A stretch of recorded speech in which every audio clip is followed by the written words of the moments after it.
Ni hao. It is such a pleasure and an honor to be here with all of you at this great university. So thank you so much for having me.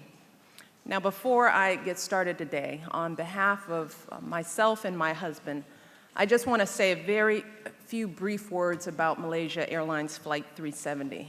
As my husband has said, the United States is offering as many resources as possible to assist in the search.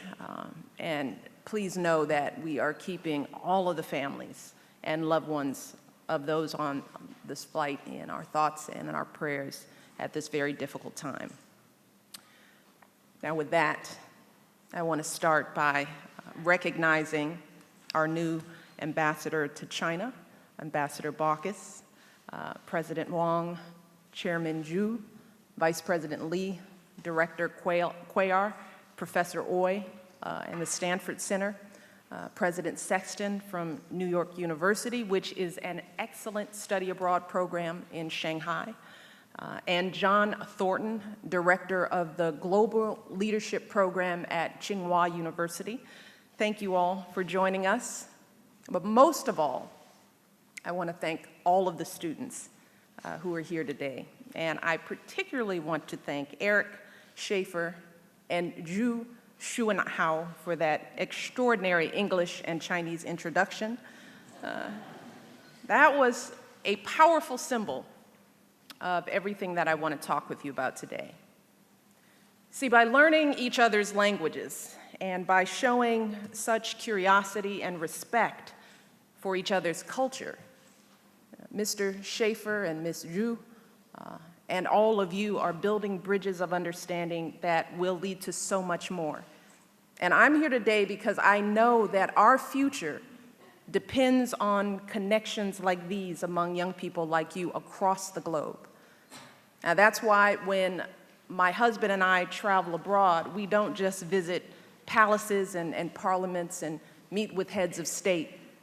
We also come to schools like this one to meet with students like you, because we believe that relationships between nations aren't just about relationships between governments or leaders. They're about relationships between people, particularly young people. So we view study abroad programs not just as an educational opportunity for students, but also as a vital part of America's foreign policy. Through the wonders of modern technology, our world is more connected than ever before. Ideas can cross oceans with the click of a button. Companies can do business and compete with companies across the globe. And we can text, email, Skype with people on every continent. So studying abroad isn't just a fun way to spend a semester. It is quickly becoming the key to success in our global economy. Because getting ahead in today's workplaces isn't just about getting good grades or test scores in school, which are important.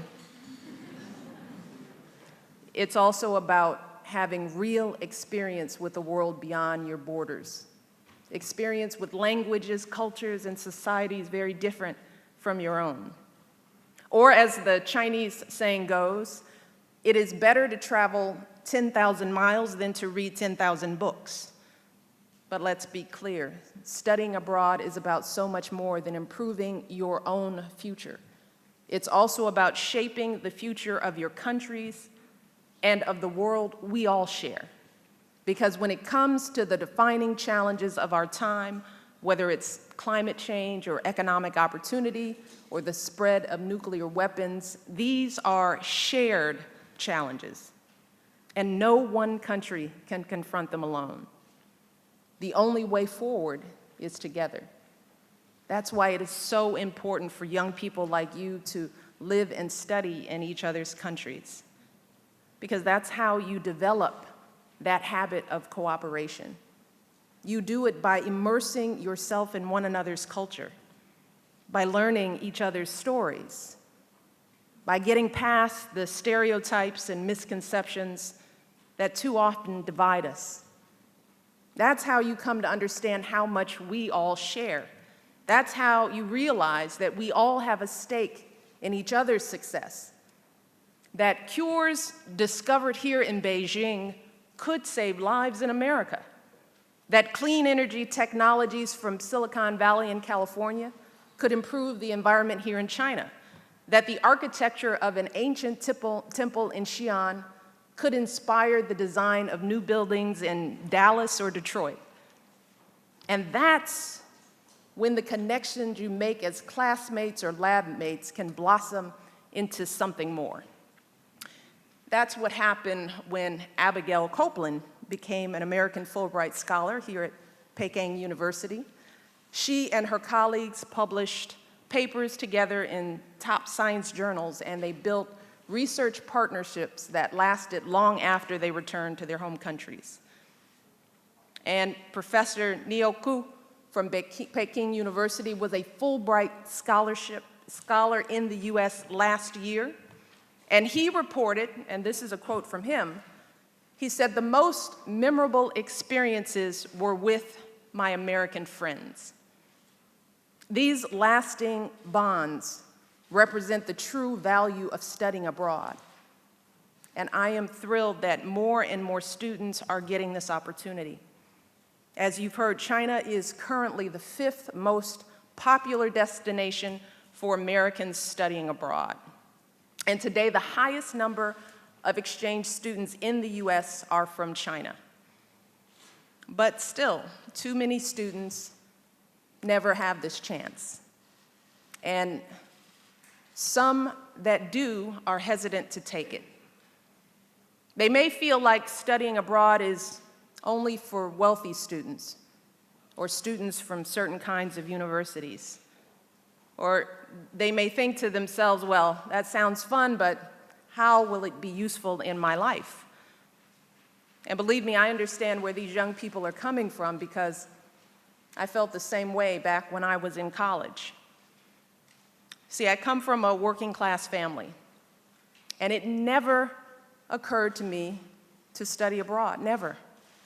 My parents didn't get a chance to attend college, so I was focused on getting into a university, earning my degree, so that I could get a good job to support myself and help my family.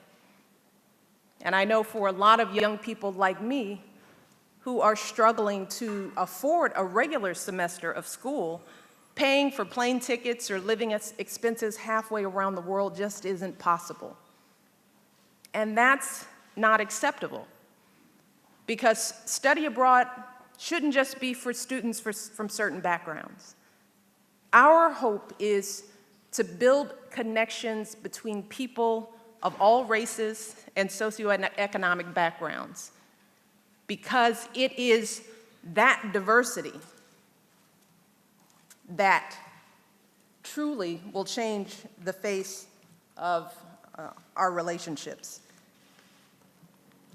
So we believe that diversity makes our country vibrant and strong, and our study abroad program should reflect the true spirit of America to the world.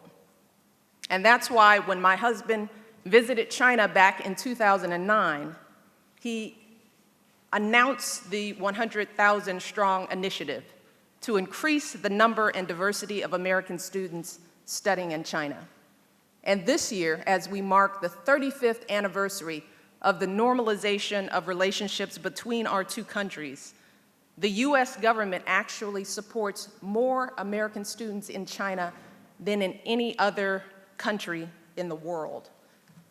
We are sending high school, college, and graduate students here to study Chinese. We're inviting teachers from China to teach Mandarin in American schools. We're providing free online advising for students in China who want to study in the US. And the US-China Fulbright program is still going strong with more than 3,000 alumni. And the private sector is stepping up as well. For example, Steve Schwartzman, who is the head of an American company called Blackstone, is funding a new program at Tsinghua University modeled on the Rhodes Scholarship.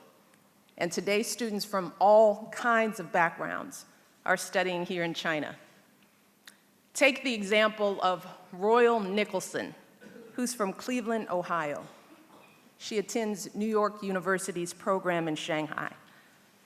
Now, like me, Royal is a first-generation college student, and her mother worked 2 full-time jobs while her father worked nights to support their family. And of her experience in Shanghai, Royal said, and this is her quote, she said, "This city oozes persistence and inspires me to accomplish all that I can." And happy birthday, Royal. It was her birthday yesterday. And then there's Philmon Haile from the University of Washington, whose family came to the US as refugees from Eritrea when he was a child. And of his experience studying in China, he said, "Study abroad is a powerful vehicle for people-to-people exchange as we move into a new era of citizen diplomacy." A new era of citizen diplomacy. I could not have said it better myself, because that's really what I'm talking about. I am talking about ordinary citizens reaching out to the world. And as I always tell young people back in America, you don't need to get on a plane to be a citizen diplomat. I tell them that if you have an internet connection in your home, school, or library, within seconds, you can be transported anywhere in the world and meet people on every continent. And that's why I'm posting a daily travel blog with videos and photos of my experiences here in China, because I want young people in America to be part of this visit. And that's really the power of technology, how it can open up the entire world and expose us to ideas and innovations we never could have imagined. And that's why it's so important for information and ideas to flow freely over the internet and through the media, because that's how we discover the truth. That's how we learn what's really happening in our communities and our country and our world.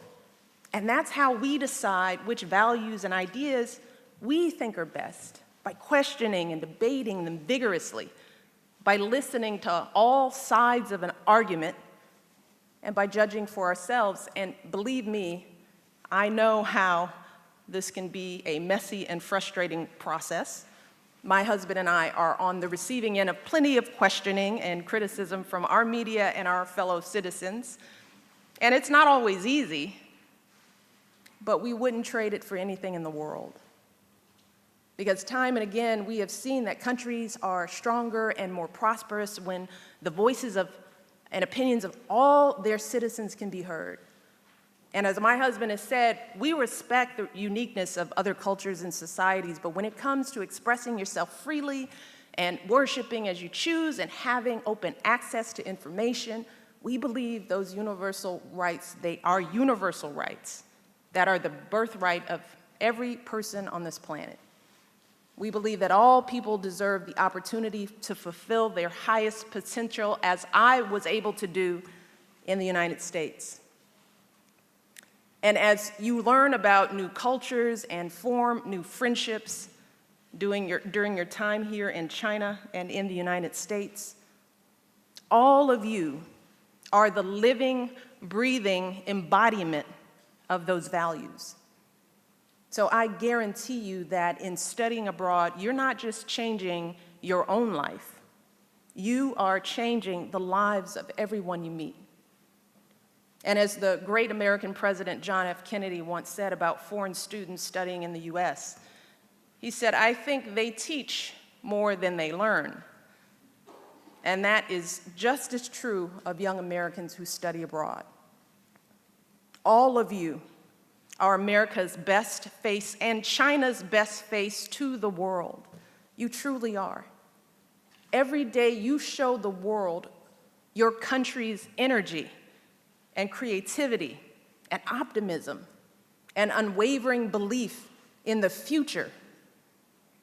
And every day you remind us, and me in particular, of just how much we can achieve if we reach across borders and learn to see ourselves in each other and confront our shared challenges with shared resolve. So I hope you all will keep seeking these kinds of experiences. And I hope you'll keep teaching each other and learning from each other and building bonds of friendship that will enrich your lives and enrich our world for decades to come. You all have so much to offer, and I cannot wait to see all that you achieve together in the years ahead. Thank you so much. Sheshe.